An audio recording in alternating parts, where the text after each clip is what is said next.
Breaking చూస్తున్నాం. నకిలీ police అవతారం ఎత్తాడు మాజీ మంత్రి కొడాలి నాని అనుచరుడు. పోలీసులు అరెస్టు చేశారు అతన్ని. ఎస్ఐ యూనిఫామ్ వేసుకుని గుడివాడ మండలం మోటూరులోని గంగానమ్మ ఆలయ పూజారిని బెదిరించినట్లు పోలీసులకు ఫిర్యాదు అందింది. ఆరోపణలు ఎదుర్కొంటున్న వ్యక్తి గుడివాడ వైసీపీ ప్రచార విభాగాధ్యక్షుడు గంటా శ్రీనివాసరావును అదుపులోకి తీసుకున్నారు పోలీసులు. పూజారిని బెదిరించి ఆలయ తాళాలు, వాటర్ బోర్, మోటార్ తీసుకెళ్లినట్లు పోలీసులకు ఇచ్చిన ఫిర్యాదులో పేర్కొన్నారు పూజారి వెంకట్రామయ్య.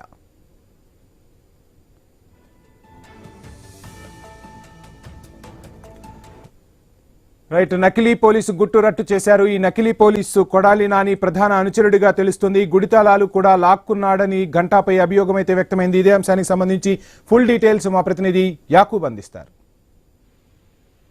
ఎస్ఐ పేరుతో పోలీసుల డ్రెస్ వేసుకొని మరి గుడివాడ మండలం వేటూరు గ్రామంలోని గంగానమ్మ దేవస్థానానికి వెళ్లి అక్కడ పూజారిని బెదిరించి అక్కడ వాటర్ మోటార్ తో పాటు అతని తాళాలు లాక్కొని పూర్తిగా గుడి తాళాలు తీసి లోపల ఉన్న మరో మోటార్ ని కూడా తీసుకొని వెళ్ళాడు గుడివాడికి సంబంధించిన వ్యక్తి. అతను కొడాలి నానికి ప్రధాన అనుచరుడుగా ఉన్నాడు.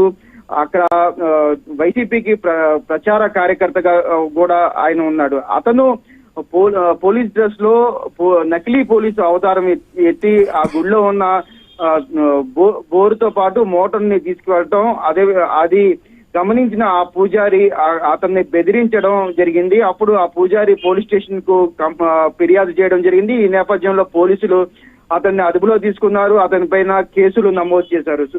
ఇప్పటికే 319(2), 308 అదేవిధంగా 351 BNS సెక్షన్ల కింద ఇప్పటికే కేసులు నమోదు చేశారు. అతన్ని అదుపులో తీసుకొని కోర్టులో హాజరుపరిచేందుకు పూర్తిగా సన్నద్ధం చేశారు. అయితే ఈ పోలీసు డ్రెస్ లో ఏ విధంగా వెళ్ళాడు, ఇంత డేర్గా అక్కడ స్థానిక పోలీసులు ఉంటారు, అదేవిధంగా కానిస్టేబుల్స్ ఉంటారు, అది కూడా నియోజకవర్గ పరిధి హెడ్ క్వార్టర్ లో ఉన్న నేపథ్యంలో ఇంత జరుగుతున్నా కూడా పూర్తిగా పోలీసులో కొంత